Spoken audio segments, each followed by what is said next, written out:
কাবা ঘরের একজন কালো ইমাম আছে, নাম ইমাম আল কালবানি।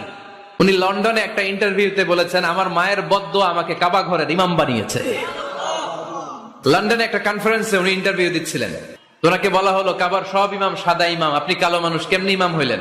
উনি বললেন, আমার মায়ের বদদোয়া আজকে আমাকে কাবা ঘরের ইমাম বানিয়েছে। উনি বললেন, আমি ছোট্টবেলা অনেক বদের হাড্ডি ছিলাম, আমার মতো দুষ্ট আমার এলাকায় কোনো ছেলে ছিল না। মানুষের গালাগালি, মারামারি, দুষ্টামি, ভাঙচুর, চেঁচামেচি, চিৎকার, বিশৃঙ্খলা আমার মতো কেউ বেশি করতে পারতো না। কিন্তু আমার মা ছিল অনেক বড় আল্লাহওয়ালা। আমার মা জানতেন আল্লাহর কাছে দোয়া করার কত বড় পাওয়া। আমার মা যখন আমার উপর রেগে যেতেন, আমার মা জানতেন রাগের মাথায় বদদোয়া দিলে বদদোয়া কবুল হয়ে যাবে। এজন্য যখনই আমি বেশি দুষ্টামি শুরু করে দিতাম, আমার মা রেগে আমারে বদদোয়া দিয়ে বলতেন, আল্লাহ তোরে হেদায়েত দে, আল্লাহ তোরে কাবা ঘরের ইমাম বানায়া দে।